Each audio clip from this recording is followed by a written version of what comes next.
अस्सलाम वालेकुम प्यारे बच्चों। आज जो हम उर्दू का जो ज़िमनी हिस्सा है ना, ज़िमनी हिस्से के अंदर पढ़कर ख़याल और तसव्वुर को वाज़े करना, ये देखना है। इबारत पढ़ना है, इबारत पर मबनी सवाल रहेंगे। ठीक है, देखो अपन इसके अंदर देखेंगे। कोई 700 बरस सवाल दे दिया, टाइमिंग दिया 700 पहले मुल्क हेरात से एक आलिम फाजिल बुज़ुर्ग ख्वाजा मलिक अली अपना देश छोड़कर, हेरात एक मुल्क से आए। कहाँ से आए? एक मुल्क से आए और उनका नाम था मलिक अली। अपना देश छोड़कर हिंदुस्तान चले आए थे। ठीक है, उस ज़माने में यहाँ गियासुद्दीन बलबन की हुकूमत थी। उस ज़माने में हिंदुस्तान में किसकी हुकूमत थी? गियासुद्दीन बलबन। तो यहाँ रखना है हिंदुस्तान। बादशाह ख्वाजा मलिक अली के इल्म फजल से मुतासिर होके उनकी बड़ी कदर और इज़्ज़त की। जैसे इंपॉर्टेंट पॉइंट है, इसके लिए अंडरलाइन कर दी तो सवालात के जवाब हमको ढूंढने में आसानी होती। उनको कस्बा पानीपत की ज़मीन, कहाँ की दिए? कस्बा पानीपत की ज़मीन और जायदाद पेश की। ठीक है, 1276 का जिक्र है जब ख्वाजा मलिक अली पानीपत में आबाद हो गए। अब यहाँ बात किसकी हो रही? पानीपत की हो रही है। उस बस्ती में ख़ास बात ये थी कि यहाँ हर ज़माने में, यहाँ मतलब पानीपत में हर ज़माने में बड़े बड़े पढ़े लिखे लोग पैदा हुए। बड़े सूफ़ी और दरवेश जो खुदा से लव लगाए रखते थे, वो भी यहाँ कई गुज़रे। कहाँ पर गुज़रे? पानीपत में। उनमें एक मशहूर सूफ़ी बुज़ुर्ग वली शाह कलंदर, ये भी कहाँ पे गुजरे? पानीपत में, जो कई बरसों पहले यहाँ हुए थे। उनका मज़ार भी यहाँ है। यहाँ मतलब पानीपत में। उनकी ज़ियारत को दूर दूर से लोग आते हैं, मतलब आज भी आते हैं, दुआ मांगते हैं। और ईद के महीने में उनका उर्स होता। कौन से महीने में? ईद के महीने में। चलो अब सवालात का जवाब ढूंढते हम। पहला सवाल देखिए।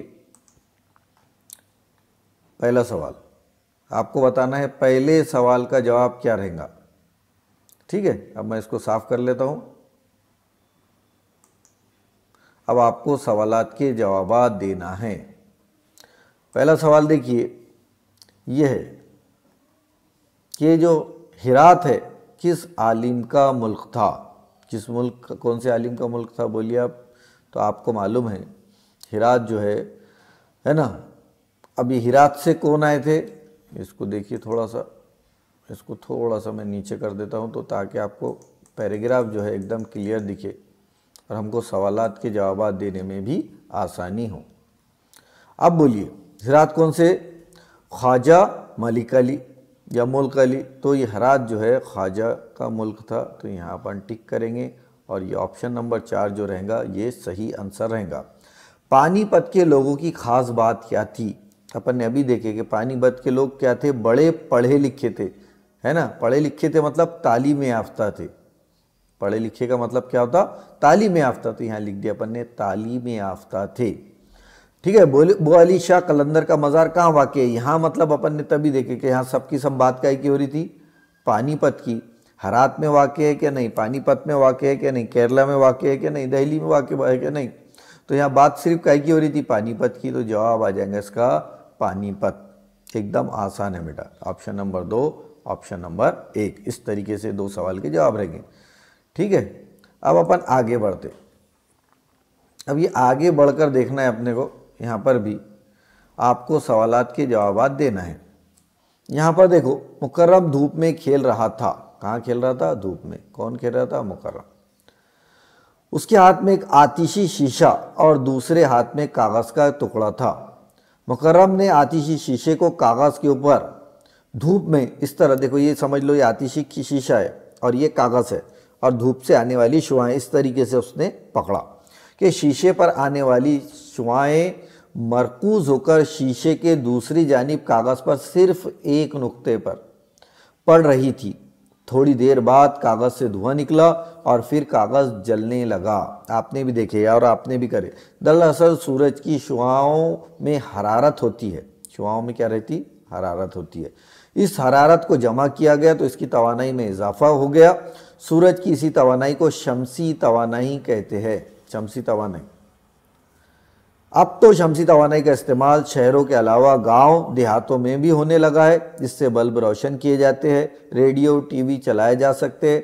इसका इस्तेमाल मोटर गाड़ियों के लिए ही नहीं बल्कि जहाज़ उड़ाने के लिए भी किया जा रहा है। ये ना ख़त्म होने वाला बहुत ही सस्ता इंजन है।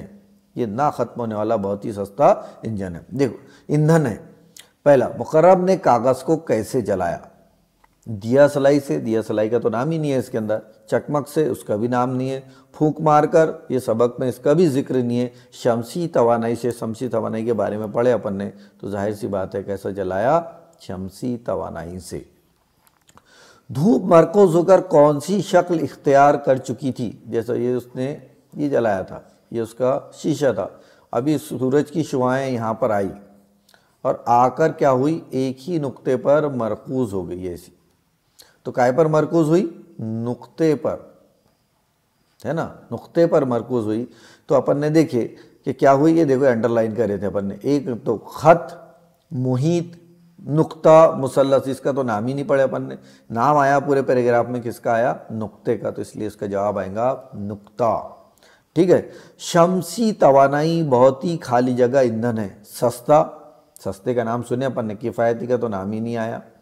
ठीक है। ना ही आतिशगीर का आया, ना ही महंगे का आया। तो काय का आया? सस्ता। तो शमसी तवानाई बहुत ही सस्ता इंजन है, ईंधन है। तो ये ऑप्शन नंबर इसका 3 रहेगा और इसका जो रहेगा वो ऑप्शन नंबर 1 रहेगा।